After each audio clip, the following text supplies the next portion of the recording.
لله نحمده ونستعينه ونستغفره ونعوذ بالله من شرور أنفسنا ومن سيئات أعمالنا من يهده الله فلا مضل له ومن يضلل فلا هادي له وأشهد أن لا إله إلا الله وحده لا شريك له وأشهد أن محمدا عبده ورسوله صلى الله عليه وسلم. أما بعد فإن خير الحديث كتاب الله وخير الهدي هدي محمد صلى الله عليه وسلم وشر الأمور محدثاتها وكل محدثة بدعة وكل بدعة ضلالة وكل ضلالة في النار. أعوذ بالله من الشيطان الرجيم. بسم الله الرحمن الرحيم. ولنبلونكم بشيء من الخوف والجوع ونقص من الأموال والأنفس والثمرات وبشر الصابرين الذين إذا أصابتهم مصيبة قالوا إنا لله وإنا إليه راجعون. حضرات، پچھلے جمعہ کے خطبہ میں چند باتیں اس بارے میں کی تھیں کہ ایک انسان جو دنیا سے چلا جائے، فوت ہو جائے، جو اس کے وارث ہیں ورثاء لوگ، ان کے اوپر کیا کیا فرائض ہیں. ایک تو بات یہ کی تھی کہ سب سے پہلے یہ کیا جائے کہ جو مرنے والا ہے اس کی دونوں آنکھیں جو ہیں آرام سے ان کو بند کیا جائے. کچھ دیر آپ انگلی رکھیں گے، اس کے بعد پھر آنکھیں جو ہوں گی یہ ہمیشہ کے لیے بند ہو جائے. اور اس کے بعد چیخا چلایا نہ جائے، منہ سے کوئی ایسی غلط بات نہ کی جائے. اس کا جو قرض اس کے ذمہ ہے، اس ضمن میں یہ بات کہی تھی خاص کر کے کہ پتہ کیا جائے کہ اس نے اپنی بیوی کا حق مار دیا ہے کہ نہیں. اکثر ہوتا ہے کہ سارے قرض جو ہوتے ہیں ادا ہو جاتے ہیں، بیوی کا جو حق مار ہوتا ہے یہ خامد کے ذمہ یہ ادا ہی نہیں ہوتا. اس بات کا بھی خیال رکھا جائے کہ اس نے تمام قسم کے قرض جو ہیں یہ ادا کر دیے ہیں. اور پھر اس کے بعد اگلی بات یہ کی تھی کہ اس کے ذمہ اگر کچھ روزے ہوں تو اس کے ورثاء کو، اولیاء جو اس کے ولی ہیں پیچھے رہنے والے، ان کو چاہیے کہ وہ روزے آپس میں تقسیم کر لیں یا کوئی ایک بندہ روزے جو ہے وہ سارے کے سارے رکھ لیں. پھر اس کے بعد یہ بات کہی تھی اگر اس نے نیکی کی کوئی وصیت کی تھی کہ میرے مرنے کے بعد یہ نیکی کا کام جاری رکھنا اور میرے پیسوں میں سے اتنے پیسے جو ہیں یہ جو وارث نہیں ہیں ان کے فلاں غریب فلاں فلاں فلاں فلاں مدرسہ مسجد یہ اس کے لیے اس میں سے دیا جائے. یہ زیادہ سے زیادہ 1/3 حصہ دولت کا، ساری دولت کے 3 حصے کر لیے جائیں، ان میں ایک حصہ سے زیادہ نہیں یہ وصیت ہونی چاہیے. جو زیادہ وصیت ہے وہ نافذ نہیں کرنی چاہیے. پھر اس کے بعد یہ بات کی تھی کہ اس کو شرعی طور پہ غسل دیا جائے اور اس کا کفن جو ہے یہ شرعی طریقے کے مطابق جو اللہ اور اس کا رسول جس کو پسند کرتا ہے وہ اس کو کفن دیا جائے. کوشش کی جائے زیادہ دیر اس کو گھر میں نہ رکھا جائے. اور یہ حدیث سنائی تھی کہ نبی اکرم صلی اللہ علیہ وسلم نے فرمایا فرمایا اگر وہ نیک ہے تو اس کے گھر کی طرف تم اس کو جلدی لے چلو، اگر وہ جنتی ہے تو جلدی جنت میں اس کو داخل کر دو، اور اگر وہ برا ہے تو اپنے کندھوں سے برائی کو جلدی اتار کے اس کے سپرد مٹی کے کیا جائے۔ اور اس کے بعد آخری بات کہی تھی کہ اس کا نماز جنازہ پڑھا جائے اور نماز جنازے کے اوپر پرخلوص طریقے سے دعائیں مانگی جائیں، اور آخری بات یہ کی تھی کہ نماز جنازہ جو ہے یہ بڑے ایمانداری اور خلوص کے ساتھ پڑھنا چاہیے، اللہ سے رو رو کے دعائیں کرنی چاہیے۔ اللہ یہ دعائیں اب نہیں کر سکتا، اللہ یہ معافی بھی نہیں مانگ سکتا، یہ کوئی نیکی نہیں کر سکتا، اللہ تیرے بندے ہم اس کے حصے اس کی طرف سے ہم معافی چاہتے ہیں، تو اس کو بھی معاف کر دے، ہمیں بھی معاف کر۔ نماز جنازہ کے معاملے میں بعض غلطیاں ہم کر جاتے ہیں۔ مثال کے طور پہ اکثر دیکھا گیا کہ عالم دین کے سامنے جنازہ رکھا گیا، امام صاحب اس کے ایسے ہی کھڑے ہو کے انہوں نے اللہ اکبر کہہ دیا۔ سب سے پہلی ضروری چیز یہ یاد رکھیں کہ مرد کے لیے امام کے کھڑے ہونے کی اور جگہ ہے، عورت کے لیے اگر عورت کا جنازہ ہے تو اس کے لیے کھڑے ہونے کی اور جگہ ہے۔ نبی اکرم صلی اللہ علیہ وسلم کے ساتھی صحابی حضرت انس ابن مالک رضی اللہ تعالی عنہ، انہوں نے نماز جنازہ پڑھایا، ایک مرد کا تھا۔ نماز جنازہ جب پڑھایا تو یہ انہوں نے دیکھا کہ جہاں مرد کا وہ سر تھا نا،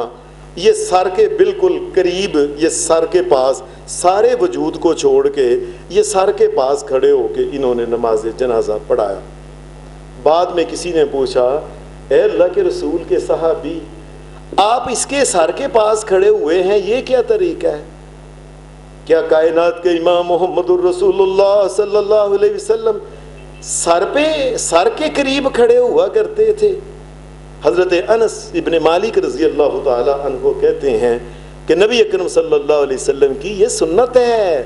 یہ طریقہ ہے محمد کریم صلی اللہ علیہ وسلم کا کہ فوت ہونے والا اگر مرد ہے تو مرد کے سر کے قریب کھڑا ہو کے امام کو چاہیے نماز جنازہ پڑھا۔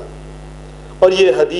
حدیث کی کتاب جامع ترمذی میں 1043 نمبر یہ حدیث ہے کہ مرد کے جنازے کے سر کے پاس کھڑے ہوا جائے۔ اور اگر فوت ہونے والی عورت ہے، امام بخاری رحمۃ اللہ علیہ نے صحیح بخاری میں حدیث نمبر 1331 نمبر یہ حدیث ہے، یہ حدیث امام بخاری لے کے آئے ہیں کہ نبی اکرم صلی اللہ علیہ وسلم کے سامنے ایک عورت کا جنازہ لایا گیا، نبی علیہ السلام اس کے وسط میں کھڑے ہوئے تھے، درمیان میں وجود کے آدھا وجود ادھر تھا آدھا وجود ادھر تھا، درمیان میں محمد کریم صلی اللہ علیہ وسلم کھڑے ہوئے۔ اکثر امام صاحب خیال ہی نہیں کرتے، پر دیگر باتیں کرتے کرتے ادھر ادھر کھڑے ہو جاتے ہیں۔ جب امام کھڑا ہو جائے تو امام کو دوسری بات یہ ہے، عام طور پہ یہ بات کہی جاتی ہے نیت کر لیں، تو نیت تو ہر مومن کی نیت جب گھر سے چلتا ہے کیا لینے جاتا ہے؟ جنازہ پڑھنے ہی جاتا ہے، اسی کا نام نیت ہے کہ میں اللہ کے لیے نیت، یہ اللہ کے لیے میں جنازہ، یہ اللہ کا حکم ہے، یہ دین کا حکم ہے، جنازہ پڑھنے جا رہا ہوں ایک مسلمان کا، میں اللہ سے معافی اس کے لیے یہ دل کے اندر جو خیالات ہیں انہی کا نام نیت ہے۔ یاد رکھیں یہ کیسی عجیب بات ہے، سارا دین عربی میں، قرآن مجید عربی میں، اور نبی محمد کریم عربی زبان والے، حدیثیں عربی میں، اور نماز جنازہ کی جو نیت ہے یہ پنجابی میں اور اردو میں لکھی ہوتی ہے، 4 تکبیر نماز جنازہ فرض کفایہ واسطے، یہ جو ہے عجیب بات ہے، یہ عربی میں نہیں اللہ کے رسول نے بتائی۔ کیا قرآن مجید میں ایسی کوئی یا حدیث میں ایسی؟ جب یہ ہے ہی نہیں، شریعت میں نیت کے الفاظ نہیں ہوتے، نیت تو ایک دل کے ایک ارادے کا نام ہوتا ہے، ایک گہری سوچ ہے انسان کی کہ میں آج کیا لینے آیا ہوں، بس وہی اس کی نیت ہے۔ الفاظ اس قسم کے کہنے کہ میں 4 تکبیر نماز جنازہ، وہ پنجابی میں یا اردو میں کہنا، یہ کسی نماز کے لیے نہ، یہ نماز عام نمازوں کے لیے فجر یہ ہے، ظہر عصر مغرب عشاء یا نماز عید، نماز استسقاء، کسی نماز کے لیے منہ سے اس قسم کے الفاظ کہنے یہ اللہ کے رسول کی شریعت اور دین اسلام میں یہ ثابت نہیں. یہ لوگوں نے اپنے پاس سے اس قسم کی باتیں بنائی ہیں کہ 4 تکبیر نماز جنازہ، یہ اس قسم کی جو باتیں کرتے ہیں ساری. اس کے بعد امام کو چاہیے کہ جب سارے لوگ کھڑے ہو جائیں تو امام کو چاہیے، امام کے اوپر فرض ہے امامت کے لیے فوراً یہ نہیں کہ بندہ جلدی جلدی دوڑ کے امامت کے مصلی پہ کھڑے ہو جائے. اس کو امامت کے فرائض بھی تو آنے چاہیے. اس کو چاہیے سب سے پہلے لوگوں کو یہ بات کرے، لوگوں صفیں سیدھی کر لو، لوگوں ساتھ ساتھ مل جاؤ آپس میں. یہ صفیں جو ہیں، یہ فرض نماز جو ہے اس میں بھی اور کسی جگہ بھی، وہ نماز عید ہے یا نماز جنازہ ہے، نماز استسقاء، کسی بھی نماز میں امام کا یہ فرض ہے کہ وہ ان کو کہے لوگوں صفیں سیدھی کر لو، تراسو. تمہیں چاہیے کہ لوگوں آپس میں ایک دوسرے کے ساتھ کٹ کے مل کے کھڑے ہو. یہ سب سے پہلے امام کو یہ چاہیے. اس قسم کی جب بات ان کو سیدھا کر لے، اس کے بعد امام کو چاہیے اللہ اکبر کہہ کے وہ ہاتھ باندھ لے جیسے کہ نمازوں میں ہاتھ باندھتے ہیں. اور اس کے بعد وہی جو عام نمازوں میں رسول اکرم صلی اللہ علیہ وسلم سے ثنا جو ہے یہ ثابت ہے، سبحانک اللہم وبحمدک وتبارک اسمک وتعالی جدک ولا الہ غیرک. یہ ہے وہ سبحانک اللہ جو محمد کریم پڑھا کرتے تھے اور آپ کے صحابہ. اس میں ہمارے ہاں پھر وہ میرا پرانا ایک گلہ ہے کہ لوگوں اللہ سے ڈر تمہیں کیوں نہیں آتا.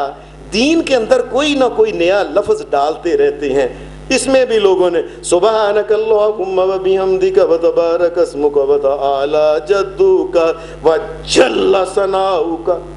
یہ لفظ ساری زندگی میرے نبی محمد الرسول اللہ نے ایک دفعہ بھی نہیں کہا. اللہ کی قسم جس نے زمین آسمان بنایا ہے یہ لفظ میرے نبی نے کبھی نہیں کہے.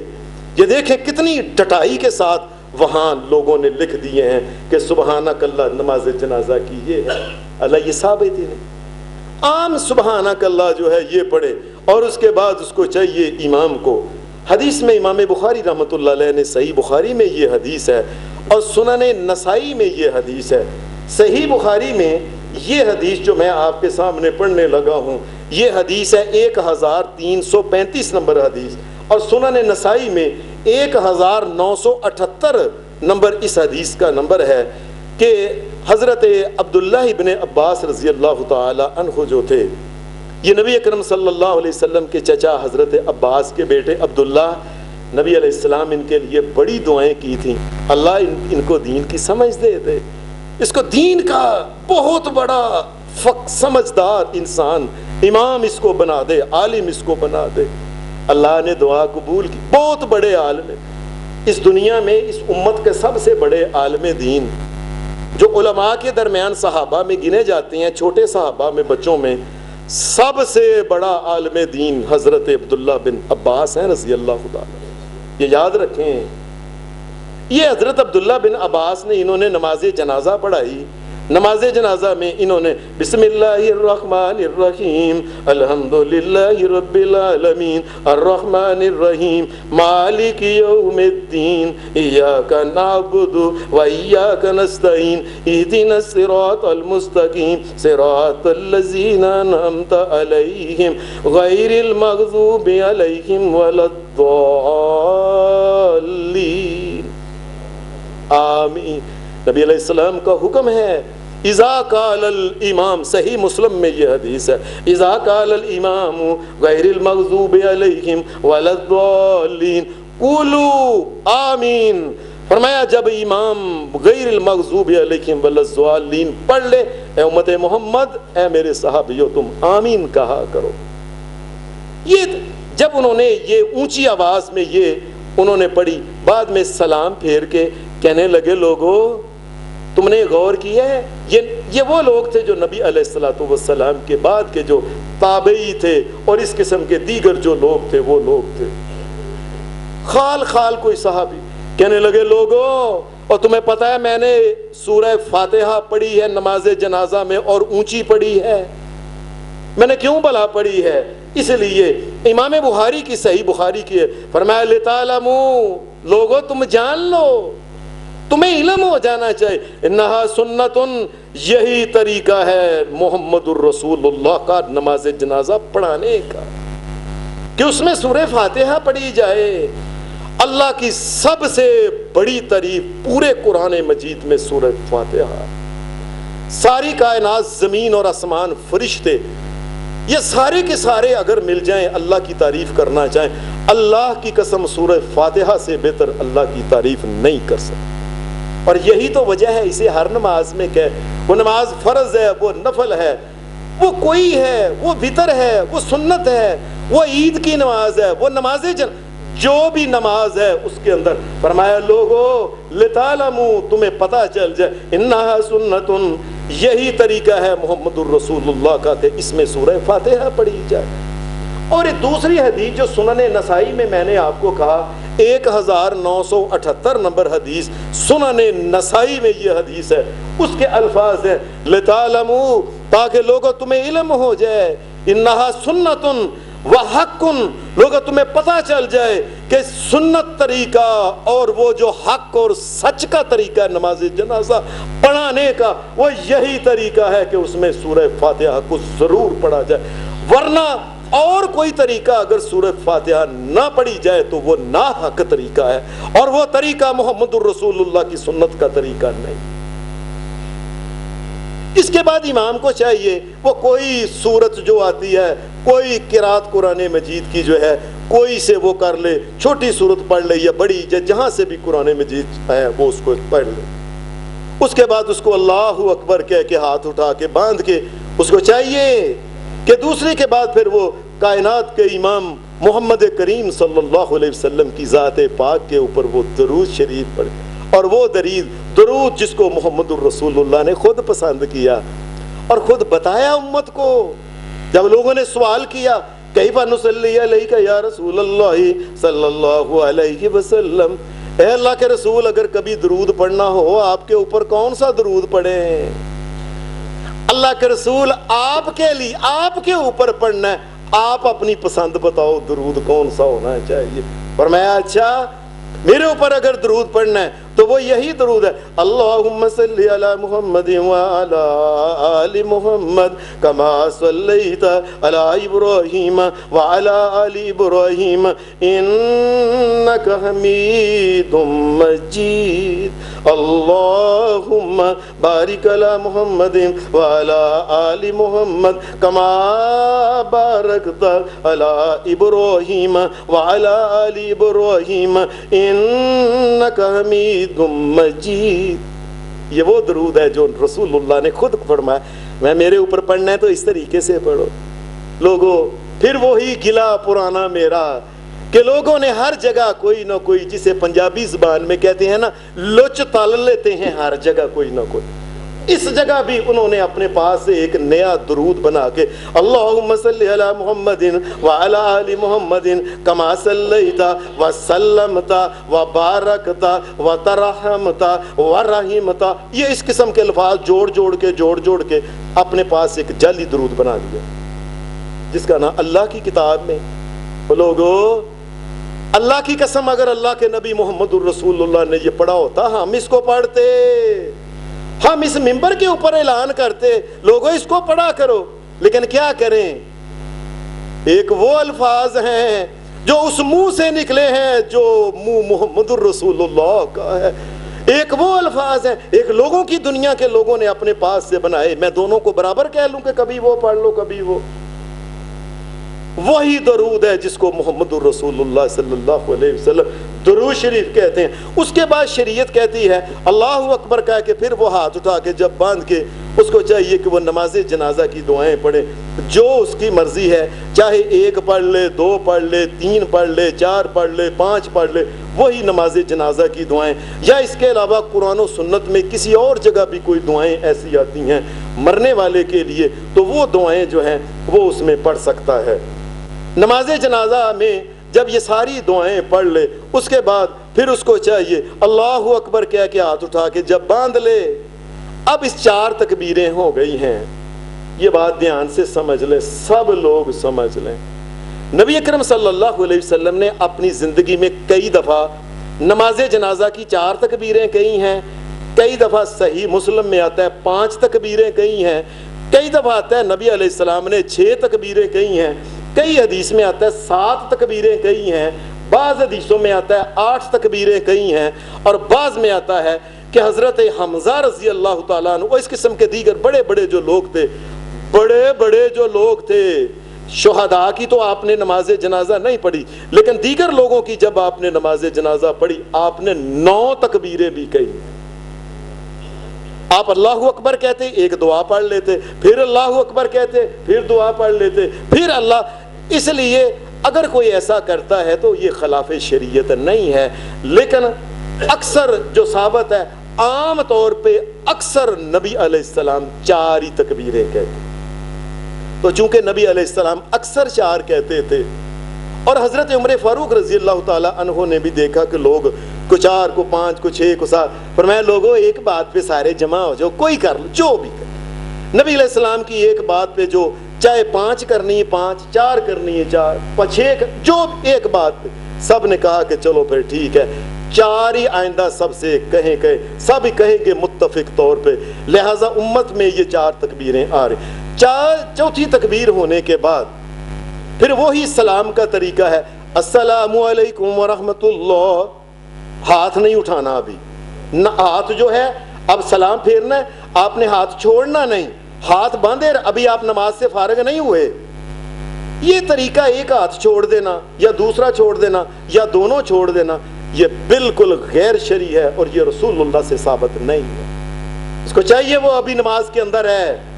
السلام علیکم ورحمۃ اللہ، پھر درمیان میں سے السلام علیکم ورحمۃ اللہ، اور پھر یہ اس کو چاہیے کہ دونوں ہاتھ چھوڑ دے۔ ایک حدیث میں یہ بھی آتا ہے کہ نبی اکرم صلی اللہ علیہ وسلم، آپ جیسے ہم میں سے اکثر لوگ جب جاتے ہیں نا مکہ شریف اور مدینہ شریف، اکثر دیکھتے ہیں کہ وہ اس نے سلام پھیری اور اس نے کہا السلام علیکم ورحمۃ اللہ، بس۔ تو ہم میں سے کئی لوگ ایسے ہیں ان کا سلام پھیرنے کا طریقہ ایسے ہی، امام نے ایک پھیری ہے انہوں نے 2 ہی پھیرنی ہے، ایک اور ادھر، ایک تو یہ امام کے خلاف ہے، جو امام کی امامت میں سے ثواب ملنا سب وہ ضائع ہو گیا۔ ایک دوسرا سلام پھیرتے ہیں السلام علیکم ورحمۃ اللہ، یہ بھی خلاف شریعت ہے۔ حدیث میں آتا ہے کہ نبی اکرم صلی اللہ علیہ وسلم نے بعض اوقات ایک سلام پھیرتے تھے تسلیمتاً واحدتاً، اور یہ حدیث کی کتاب جامع ترمذی میں جو صلاۃ کا باب ہے اس میں یہ حدیث 296 نمبر یہ حدیث ہے، آج جائیں ابھی جا کے دیکھ لیں کہ نبی علیہ السلام کبھی کبھی ایک سلام پھیرتے تھے، لیکن ایک سلام ادھر ادھر نہیں پھیرتے تھے، سامنے ہی آپ نے اللہ اکبر کہہ لگا، آپ نے چوتھی تکبیر یا آخری کہنے کے بعد آپ نے حدیث کے الفاظ تلقاء وجہہ، آپ نے اپنے سامنے ہی کہا السلام علیکم ورحمۃ اللہ اور ہاتھ چھوڑ۔ یہ طریقہ بھی کائنات کے امام محمد الرسول اللہ صلی اللہ علیہ وسلم سے یہ طریقہ بھی ثابت ہے۔ جب نبی اکرم صلی اللہ علیہ وسلم نماز جنازہ پڑھا لیتے تھے اس کے بعد اس کو اٹھا کے قبر پہ، اکثر لوگ اس وقت علماء جو ہیں یہ اس قسم کی حرکتیں کرتے ہیں کہ وہ اس کے بعد پھر وہ چلے جی یہ پڑھے اور وہ پڑھے اور اتنی دفعہ فاتحہ اتنی دفعہ کل، نماز جنازہ کے اندر فاتحہ تو پڑھی نہیں، اور بعد میں اس قسم کی گفتگو کرنا، یہ پڑھو فاتحہ پڑھو درود پڑھو فلاں کرو۔ نماز جنازہ کے بعد ساری زندگی محمد الرسول اللہ صلی اللہ علیہ وسلم نے نماز پڑھانے کے بعد، نماز جنازہ کے بعد ایک مرتبہ بھی کائنات کے رب کی قسم آپ نے وہاں آپ نے دعا نہیں مانگی ہے، آپ نے اس کے بعد دعا قبرستان گئے۔ حدیث کی کتاب جو ہے یہ حدیث کی کتاب مسند ابی عوانہ، ایک بہت مشہور کتاب، امام بخاری رحمۃ اللہ علیہ کے یہ شاگرد استاد تھے امام ابو عوانہ، یہ ان کی کتاب میں یہ حدیث ہے کہ نبی اکرم صلی اللہ علیہ وسلم آپ نماز جنازہ پڑھانے کے بعد اٹھا کے قبرستان لے جاتے، اس کو دفنایا، دفنانے کے بعد اوپر مٹی ڈال لی، اور پھر اس کے بعد یہ بات سمجھنے بعد ہمارے ہاں اکثر قبر درمیان میں ہوتی ہے اور ارد گرد جس طرح خانہ کعبہ کے ارد گرد صفیں ہوتی ہیں نا، لوگ اس طریقے سے ارد گرد کھڑے ہوتے ہیں، قبر درمیان میں ہوتی ہے، یہ طریقہ ٹھیک نہیں ہے۔ صحیح طریقہ کیا ہے؟ جو رسول اللہ صلی اللہ علیہ وسلم کا مسند ابی عوانہ میں یہ ہے کہ جب اس کو دفن کر لیا جائے، تمام جو جنازہ پڑھنے والے اور دفن کرنے والے ہیں سب کو چاہیے کہ نبی علیہ الصلوۃ والسلام کی طرح سارے کے سارے اپنا منہ قبلہ کی طرف کر کے دعا کریں گے۔ اکثر اس کو لوگ چھوڑ جاتے ہیں، ایسے قبر درمیان میں سرانے کھڑے ہو کے یا اس کی پائنتی پاؤں کی طرف کھڑے ہو کے قبر درمیان میں ہوتی ہے، یہ طریقہ ٹھیک نہیں۔ اس کو چاہیے کہ محمد الرسول اللہ صلی اللہ علیہ وسلم آپ نے اپنا چہرہ اقدس آپ نے قبلہ کی طرف کیا، اور اس کے بعد پھر آپ نے نبی علیہ السلام نے ہاتھ اٹھائے اور آپ نے دعا مانگی۔ یہ ہے طریقہ رسول اللہ صلی اللہ علیہ وسلم۔ کافی دیر کی بات ہے، اللہ کے فضل سے اللہ مجھے اپنے گھر میں لے گیا۔ میں نے کہا کہ میں نے دیکھنا ہے یہ جو قبرستان ہے مکہ میں، جو قبرستان ہے یہ مسجد جن کے سامنے، اس کا نام ہے قبرستان معلّہ، اور جو مدینہ شریف میں ہے وہ ہے اس کا نام ہے بقیع۔ تو بقیع میں نے بڑی کوشش کی کسی کو دیکھوں یہ کیسے دفناتے ہیں، بقیع میں مجھے موقع نہیں ملا۔ ایک دن مجھے مکہ شریف میں موقع مل گیا، میں نے کہا میں نے دیکھنا یہ کیسے کرتے ہیں۔ میں ان کے ساتھ گیا، انہوں نے قبرستان میں وہ قبر جو تھی، قبر کے اندر انہوں نے وہ مردے کو رکھنا تھا۔ یہ کافی دیر کی بات ہے، صحیح بات ہے کہ مجھے بھی اس مسئلے کا اس وقت پتہ نہیں تھا۔ عام طور پہ ہم مردے کو ایسے پکڑ کے اس کا جو جنازہ جسم ہے یہ قبلہ کی طرف رکھتے ہیں اور چک کے اٹھا کے سیدھا ہی آرام سے قبر کے اندر رکھتے ہیں۔ میں نے دیکھا کہ انہوں نے سیدھا ایسے اٹھا کے نہیں رکھا، بلکہ وہ جس طرح لمبی قبر تھی انہوں نے جو میت کا سر تھا یہ پاؤں کی طرف سے اس نے ایسے کر کے اندر کی طرف داخل کیا لمبا۔ میں بڑا پریشان ہو گیا کہ ہم تو ایسے اٹھا کے ایسے رکھ دیتے ہیں، یہ کیا طریقہ ہے؟ میں نے وہ عالم دین تھے، مجھے ابھی اتنا پتہ نہیں تھا یا میرے علم میں نہیں تھا، یہ بات بھول گئی تھی۔ میں نے عالم دین سے پوچھا کہ یہ آپ نے کیا طریقہ کیا کہ آپ نے اس طرح لمبے کی طرح پہلے سر اندر گیا ہے اور پھر باقی کا پھر سینہ پھر جسم سارا اور پاؤں ایسے کر کے سیدھا جسم کو پائپ میں پائپ داخل کرتے ہیں؟ کہنے لگے آپ نے سنن ابی داؤد میں حدیث نہیں پڑھی؟ میں نے کہا میرے ذہن میں، کہنے لگے جا کے پڑھنا، یہی طریقہ ہے محمد الرسول اللہ، آپ جس کو بھی دفن کرتے تھے دفن کا یہی طریقہ ہے کہ مردے کو ایک طرف سے سیدھا جس طرح ایک پائپ کے اندر پائپ داخل کر اس طریقے سے اس کو قبر کے اندر داخل کیا جائے، یہ طریقہ ہے محمد الرسول اللہ کا۔ اللہ کی قسم میں نے آ کے حدیث میں کتاب میں دیکھا یہ واقعی ٹھیک بات تھی۔ عام طور پہ ہم جو ایسے رکھتے ہیں نا، ہم تو اور چلو چھوٹو چھوٹو جی کی پہ گئے ہو کی چھوٹی چھوٹی گلاں اس قسم کی گفتگو کرتے ہیں۔ یہ وہ لوگ ہیں جو حق ماننے کے لیے تیار نہیں، یہ سچ ماننے کے لیے تیار نہیں ہے۔ قبر کے اوپر مٹی ڈالی گئی، اس کے بعد میں نے یکدم دیکھا اور سارے کے سارے جو جنازے والے دفنانے والے سب نے یکدم اس کے بعد یہ کعبہ کی طرف انہوں نے قبلہ کی طرف منہ کر لیا۔ میں نے کہا یہ تو بالکل ٹھیک سنت کے مطابق ہے اور یہی طریقہ ہے نبی اکرم صلی اللہ علیہ وسلم کا۔ نماز جنازہ میں خاص جو چیزیں ہیں ان میں ایک بات یہ ہے کہ نبی علیہ الصلوۃ والسلام حدیث کی کتاب صحیح مسلم میں حدیث نمبر 831 نمبر یہ حدیث ہے صحیح مسلم میں کہ نبی اکرم صلی اللہ علیہ وسلم آپ نے 3 اوقات، جس وقت سورج نکل رہا ہو، جس وقت سورج عین سر کے اوپر ہو اور جس وقت سورج غروب ہو رہا ہو، اس کے وقت نبی علیہ السلام کے بارے میں آتا ہے حدیث میں کان رسول اللہ صلی اللہ علیہ وسلم ینہانا ان نصلی فیہن ونقبر فیہن۔ ان 3 اوقات میں نماز جنازہ بھی نہیں پڑھ سکتا، کوئی نماز بھی نہیں پڑھ سکتا، نماز جنازہ بھی نہیں پڑھ سکتا، دفنا بھی نہیں سکتا۔ لہذا اگر کسی نے وہ نماز جنازہ پڑھا لی ہے تو ادھر سے سورج غروب ہونا شروع ہو گیا یا سر کے اوپر یا نکلنا، ان کو چاہیے تھوڑا انتظار کر، زیادہ سے زیادہ 12-13 منٹ لگتے ہیں سورج کو باہر نکلنے میں، انشاءاللہ تعالیٰ کچھ نہیں ہو جائے گا، انتظار کر لیں۔ سنت کے مطابق اس کا آخری سفر ہے، اس کو چاہیے کہ وہ پورا کرے اس کو۔ اکثر چھوٹے بچوں کے نماز جنازہ کے بارے میں لوگ بعض باتیں کہتے ہیں چھوٹے بچے جو نابالغ بچے ہوں، حدیث میں اس کے بارے میں دو باتیں ہیں۔ ایک تو یہ ہے کہ اگر کوئی انسان چاہتا ہے، چھوٹا بچہ ہے، وہ نابالغ بچہ ہے، تو اس کا نماز جنازہ اگر پڑھنا چاہے تو پڑھ سکتا ہے، اگر نہ چاہے تو نہیں پڑھ سکتا۔ نبی اکرم صلی اللہ علیہ وسلم آپ کے اپنے بیٹے، نبی علیہ السلام کے اپنے بیٹے، حدیث کی کتاب سنن ابی داؤد اور حدیث نمبر ہے 3187، نبی کرم صلی اللہ علیہ وسلم نے اپنے بیٹے ابراہیم، یہ آخری عمر میں پیدا ہوئے تھا، 18 مہینے کا بچہ تھا، بڑا خوبصورت گبلا گبلا بچہ تھا،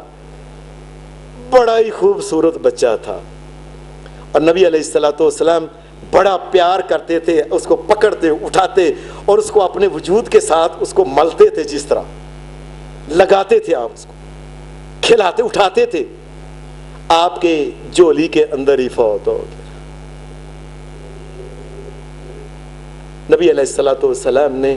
اس بچے کے، آپ نے نماز جنازہ کے بغیر ہی اس کو، نبی علیہ السلام نے اس کو دفن کر دیا۔ اگر بچے چھوٹے ہوں تو بغیر نماز جنازہ کے بھی اسے دفن کر سکتے ہیں، لیکن اگر کوئی آدمی یہ چاہتا ہے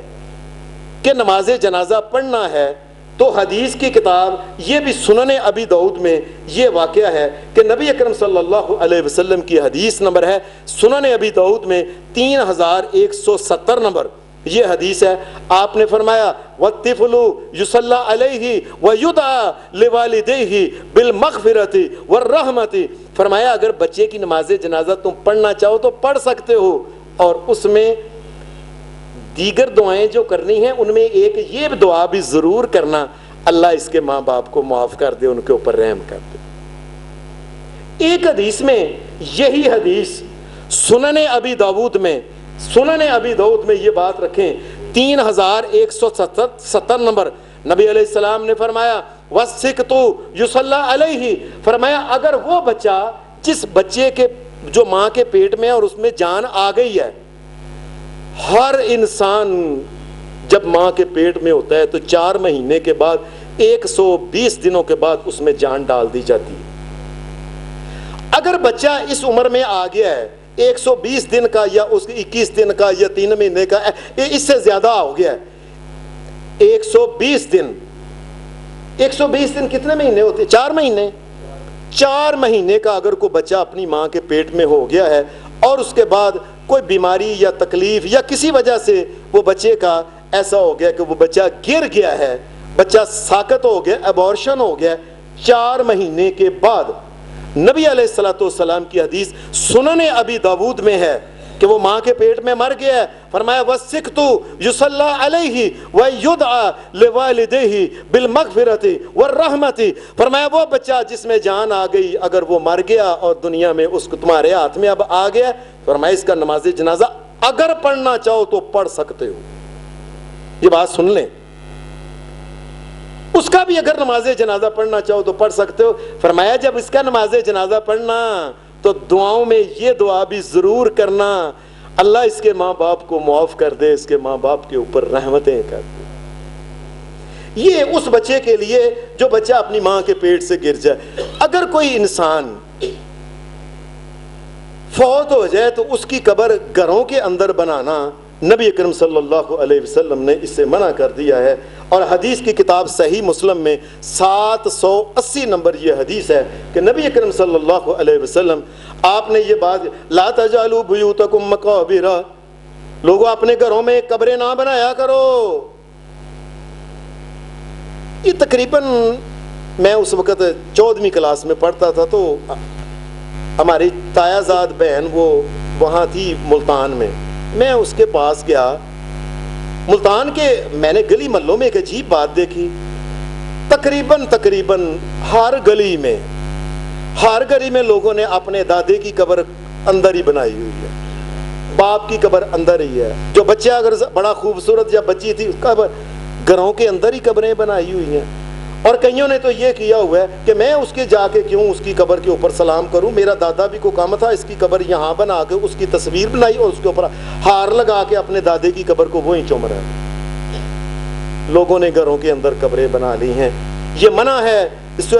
سے منع کیا ہے محمد الرسول اللہ صلی اللہ علیہ وسلم۔ مجھے تو تقریباً ایسے لگا جیسے ایک گلی میں کم از کم 10 جگہ تو 10 گھروں میں یہ قبریں ہوں گی، بیٹھکوں کے اندر، پچھلے اندر، ویڑے کے اندر، یہ انہوں نے صحن کے اندر رکھی ہوئی۔ اگر کوئی مسلمان شہید ہو جائے، اس کی قبر جو ہے نبی علیہ الصلوۃ والسلام نے جب یہ احد میں مسلمان شہید ہوئے، ان کو اٹھا کے مسلمان واپس مکہ میں مدینہ میں لانے لگے، مسلمانوں نے لاشیں جو تھی یہ اوپر رکھی ہوئی تھیں، یہ جس طرح کہ ہم یہ کسی جانور کے اوپر یہ چارہ وغیرہ یہ پٹھے رکھتے ہیں نا، تو ایسے وہ دونوں طرف رکھ کے اس کو درمیان میں، اس طرح مسلمانوں نے اپنی اپنی لاشیں جو تھیں جو اوپر رکھی ہوئی تھیں، کسی نے گھوڑے کے اوپر لاش رکھی ہوئی تھی، آدھی ادھر آدھی ادھر، کسی نے اونٹ کے اوپر رکھی ہوئی تھی، کسی نے ایک کسی نے دو، ان کو مدینہ شریف لا رہے تھے احد کے میدان سے۔ اچانک یہ ایک آواز آئی، لوگو محمد الرسول اللہ صلی اللہ علیہ وسلم کا حکم ہے کہ شہداء جس جگہ فوت ہوئے شہید ہوئے ہیں یہ واپس لاؤ اور اسی جگہ ان کو دفن کرو۔ شہیدوں کے لیے یہ حکم ہے کہ ان کو اسی جگہ دفن کرو، اور نبی اکرم صلی اللہ علیہ وسلم نے خاص کر کے یہ بات کہی، لعن اللہ الیہود والنصارى اتخذوا قبور انبیائہم وصالحیہم مساجدا۔ صحیح مسلم حدیث کی کتاب میں یہ حدیث ہے۔ فرمایا اللہ کی لعنت ہو یہودیوں کے اوپر، عیسائیوں کے اوپر، ان کا نیک آدمی یا نبی فوت ہو جاتا، جہاں کا اس کو فوت ہوتا، فوت ہونے کے بعد وہ اس کی جہاں قبر بناتے، قبر کے ساتھ ہی مسجدیں بنا لیتے، لوگ اس کو بھی سجدے کرتے، اس کو بھی سجدے کرتے، اس کو بھی چومتے، اس کو، یہ دونوں اللہ تبارک و تعالیٰ کے برابر ایک قسم کے دو خدا جس طرح بناتے ہیں، اس طریقے سے یہ کام کرتے تھے، مسجدیں بناتے۔ تو میں یہ کام نہ کرنا، مسجدوں کے اندر یا مسجدوں یا قبر بنا کے اس کے اوپر مسجد بنا دینی، یہ ٹھیک ہے۔ مسلمان کی قبر جو ہے یہ مسلمان کے قبرستان میں ہونی چاہیے، اگر وہ مسلمان ہے۔ ہاں اگر کوئی غیر مسلم ہے تو اس کو نہیں، آپ بے شک اس کو جہاں چاہیں اس کو جہاں ان کا طریقہ ہے آپ ان کو دے دیں۔ اور ہمارے گجرانوالہ میں ایک نئی وبا پھیلی ہے، اب میں بڑے افسوس سے یہ بات کہنے لگا ہوں کہ سب سے پہلے یہ جو مسجد ہے نا، یہ باہر کا لاری اڈا، وہاں کوئی صاحب فوت ہوئے تھے، انہوں نے فوت ہوا ہے، انہوں نے مسجد کے اندر برآمدے میں قبر بنا لی ہے، ادھر لو۔ میں خود وہاں گیا، میں نے کہا میں نے دیکھنا کرتے، نماز پڑھی، نماز پڑھنے کے بعد دعا مانگی اور کھڑے ہو کے سارے نمازی جا کے پہلے اس کو چمک چٹ کے اور اپنا چہرہ اور جس طرح کھڑے ہو کے سجدہ کرتے ہیں، سجدہ کر کے پھر باہر نکلتے ہیں۔ اب وہ جب انہوں نے وہ رکھا ہوا ہے تو وہاں گلے بھی ہوتے ہیں اور گلوں میں پیسے ہوتے ہیں۔ لوگوں نے کہا خو ہم سے تو غلطی ہو گئی، ہم نے اپنے بڑوں کو قبرستان دفن کر دیا، یہ تو بہت بڑے پیسے آتے ہیں۔ لہٰذا کئی مولویوں نے اس وقت، آپ نشہرہ روڈ کے سامنے قبلہ کی طرف جائیں، بہت بڑے ایک مولوی باتیں کرنے والے ہیں، انہوں نے اپنی زندگی میں بھی قبر جو ہے نا یہ مسجد کے اندر کھدوا لی ہے، بڑے راگ کے ساتھ وہ مولوی صاحب پڑھتے ہیں۔ پہلے ہی انہوں نے قبر کھدوا لی ہے کہ نہیں، یہ ایک تو مسجد میں ہمارا قبضہ رہے گا ہمارے بچوں کا، دوسرا یہاں جو مال دولت ہوگا۔ یہ کہ اللہ سے ڈرتے نہیں لوگوں؟ کیا نبی علیہ السلام نے یہ بات نہیں کہی تھی، اللہ یہودیوں عیسائیوں کے اوپر لعنت کرے جنہوں نے قبروں کے اوپر مسجدیں انہوں نے بنا لی، اور تم نے یہ کیا کہ مسجدوں کے اندر قبریں۔ اور اب اکثر مولوی کوشش کر رہے ہیں میری قبر ادھر ہی بنانا تاکہ میرے بڑوں بعد والوں کو قبضہ رہے اور گلہ بھی ہمارے پاس رہے۔ اللہ سے ڈرو لوگو، اللہ سے ڈرو، یہ اللہ کی لعنت ہے کہ مسجد کے اندر جو ہے یہ قبر بنانا، یہ قبر کے اوپر مسجد بنانا۔ ایک بات ہے صرف، نبی علیہ السلام جب وفات پائی آپ نے تو صحابہ کہنے لگے قبر کہاں بنائیں؟ کچھ صحابہ کہنے لگے آپ کی قبر بنانی ہے یہ بقی کے قبرستان میں کیونکہ وہی قبرستان ہے۔ کچھ کہنے لگے نہیں، یہ جو ریاض الجنت ہے نا، یہ جنت کا ٹکڑا جو ہے یہ نبی علیہ السلام کے منبر سے لے کے اور آپ کے گھر کے درمیان جو ہے یہاں قبر بنائیں گے۔ اچانک ہی حضرت ابو بکر صدیق رضی اللہ تعالی عنہ گائے، کہنے لگے لوگو خاموش ہو جاؤ، تمہیں نہیں پتا، میں نے خود محمد الرسول اللہ صلی اللہ علیہ وسلم سے سنا تھا کہ نبی جس جگہ فوت ہوگا اس کی قبر وہیں بنائی جائے۔ لہٰذا وہ جو چارپائی رکھی ہوئی تھی نا، چارپائی نبی علیہ السلام کی گھر کے اندر حضرت عائشہ صدیقہ کے حجرے میں، اس چارپائی کے جو پائے تھے وہاں باقاعدہ طور پہ پہلے نشان لگایا گیا پھر وہاں سے چارپائی اٹھا کے الگ کر کے آپ کو غسل دیا گیا، اور وہ جو نشان لگایا گیا تھا، کیونکہ جس جگہ فوت ہو اسی جگہ پہ نبی علیہ السلام کی قبر بنائی گئی، اور بڑی دیر تک نبی علیہ السلام کا حجرہ جو تھا، حدیث میں آتا ہے کہ آپ جب اوپر ہاتھ ایسے کرتے تھے نا تو آپ کی چھت کو، وہ کھجوراں کا جو چھت تھا اس کو ہاتھ لگ جائے، تقریباً 8-9 فٹ، جب بڑی بات ہے ذرا بڑے قد کے ہوں گے تو 10 فٹ ہوگی بڑی بات، کئی صدیوں کئی سال تک ایسے تقریباً 9-10 فٹ یہ چھت تھی، اور ایسے ہی یہ قبر نبی علیہ السلام کی اندر تھی۔ اللہ کا کرنا ایسا ہوا، ابو بکر صدیق فوت ہوئے، ان کی قبر بھی وہاں بنا دی گئی، حضرت عمر رضی اللہ تعالیٰ عنہ کی قبر بھی وہاں بنا دی گئی، اور یہ ایسے ہی تھا یہاں تک کہ ایک بڑی اچھی کتاب بازار میں ملتی ہے، اس کا نام ہے تاریخ مدینہ المنورہ، لکھنے والے ہیں مولانا محمد عبد المعبود، انہوں نے اس کتاب میں یہ باتیں لکھی ہیں، اس کے صفحہ نمبر 552 میں، کہ 678 سال تک محمد الرسول اللہ کی قبر ایسے ہی اسی مکان میں رہی، یہاں تک کہ ایک بادشاہ آیا جس کا نام تھا ملک المنصور۔ ملک المنصور نے کہا کہ نہیں جی اس کو ذرا بڑا کریں، بادشاہ جو تھا ان کو بڑا کر کے، اور اس نے اوپر لکڑی کا ایک گنبد اوپر بنا کے نا، قبہ یہ اوپر رکھا، اور اس کے اوپر اس نے زرد رنگ کا اس نے روغن کرایا تھا۔ آج سبز ہے نا، 678 سال بعد رسول اللہ کے یہ کام ہوا، قبہ رکھا گیا۔ اس کے بعد کیا ہوا، پھر ایک بادشاہ آیا، یہ صفحہ نمبر 553 کے اوپر ہے، 888 سال بعد ایک بادشاہ تھا، مصر کا بادشاہ، اور مصر اور ساری سعودی عرب کی حکومت ایک تھی، مصر کا بادشاہ تھا قاتبہی، اس نے پھر نبی اکرم صلی اللہ علیہ وسلم کی وہ جو تھا نا وہ لکڑی کا، اس نے کہا لکڑی کا اڑنے کا خطرہ ہوتا ہے، اس نے اس کو ایک تو بڑا کر دیا گنبد کو اوپر، اور اس کے اوپر پھر اس نے لکڑی کی بجائے اس نے پتھر کا بنا کے چٹے رنگ کا، سفید رنگ کا پتھر کی اس کو روغن تھا اس کے اوپر، یعنی تقریباً 200 سال تک اس کے اوپر زرد رنگ تھا۔ پھر اس کے بعد جب یہ رنگ سفید کیا گیا، اس کے بعد پھر تقریباً 150 سال بعد سلطان سلیم یہ آیا، اس نے کہا کہ یہ قبہ ابھی چھوٹا ہے اور بڑا کیا جائے، اس نے اس کو اور بڑا کیا، کہنے لگا یہ ایک رنگ اچھا نہیں لگتا، اس نے نبی علیہ السلام کے اوپر جو تھا نا وہ اوپر وہ قبہ جو ہے، اس قبے کے اوپر اس نے پتھر لگوائے، یہ کالا، لال، نیلا، پیلا، ہرا، یہ نبی علیہ السلام کے اوپر گنبد کے اوپر یہ پتھر لگے ہوئے تھے، طرح طرح کے رنگین۔ یہ کب لگائے تھے؟ 980 ہجری میں، یعنی 1000 سال بعد محمد رسول اللہ کے یہ کام کیا گیا تھا۔ اور اس کے بعد آج سے 105 سال پہلے، آج سن ہے 1300 کیا 1438 سن ہے، 1438 سن ہے، اور یہ آج سے تقریباً 100 سے کچھ سال اوپر یہ ایک سلطان محمود بن سلطان عبد الحمید ثانی ترکی کا، یہ ترکوں کا قبضہ تھا اس علاقے پہ،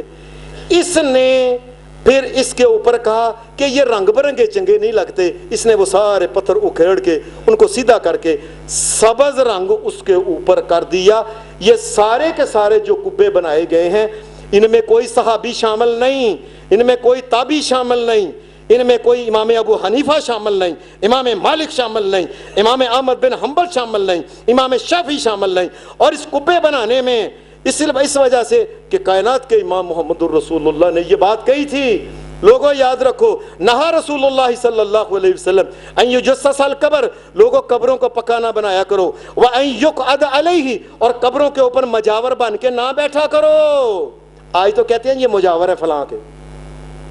اور لوگوں میں کیا کروں، اور تم نے ہر بات قسم اٹھائی ہوئی ہے کہ محمد الرسول اللہ کی ہر بات کا انکار کرنا ہے تم نے، نبی اکرم صلی اللہ علیہ وسلم نے ان یقعد علیہ فرمایا اس کے اوپر بیٹھا نہ جائے، نہ ویسے پاؤں رکھا جائے، نہ مجاور بنا جائے. اور پھر وَأَن يُبْنَى عَلَيْهِ فرمایا قبر کے اوپر کسی قسم کی کوئی عمارت نہ بنائی جائے. اور رسول اللہ صلی اللہ علیہ وسلم نے فرمایا او یزاد علیہ اور نہ ہی قبر کے جتنی مٹی نکلی ہے بر اتنی مٹی اس میں ڈال دو بس. فرمایا یہ مٹیاں ڈال ڈال کے اونچا کر کر کے اینٹیں لگا، اس سے منع کیا محمد رسول اللہ نے صلی اللہ علیہ وسلم. اور آخری بات او یکتب فرمایا یہاں تک کہ کسی کا نام بھی نہ لکھو. قبروں کے اوپر کتبہ لگا کے اوپر نام لکھنا آج بھی لوگ لکھتے ہیں، جو ذرا موٹے ڈاڑے لوگ ہوتے ہیں ویسے لکھتے ہیں جناب فلانا پہلوان رستم زمان. یہ مر کے بھی ابھی رستم زمان اس کی گئی نہیں، اس کی رستم زمانی پتہ نہیں اللہ کے پاس کس حال میں ہے. اللہ سب کو معاف فرمائے. قبرستان جو ہے یہ اس میں شریعت یہ کہتی ہے جب جائیں عورتیں زیادہ بار بار نہ جائیں، کبھی کبھی جا سکتی ہے. اور قبرستان کی حالت ایسی ہونی چاہیے کہ دیکھ کے نبی علیہ السلام نے فرمایا عبرت حاصل ہو، دیکھ کے وہ یہ کس کی فلاں پہل وہ دنیا کا حسین ترین پہل وہ انسان وہ یہ بنا ہے، یہ قبر کی مٹی رہ گئی. وہ فلاں جو ہماری فلاں بڑی ایسی اور ایسی تھی، یہ قبر اور مٹی کا ڈھیر ہے. قبرستان ایسا ہونا چاہیے کہ دیکھ کے انسان کو عبرت آئے، آخرت یاد آ جائے، موت یاد آ جائے. یہ کون سا طریقہ ہے کہ قبرستان کے اوپر اتنے پھول اور اتنی خوشبوئیں اور اتنی اگربتیاں اور ایسے سنگے مرمر کے لگا کے یہ لگا، یہ کیا چاہتے کیا ہو؟ اوے لوگو، اور تم نے محمد رسول اللہ کی مخالفت چھوڑنی نہیں.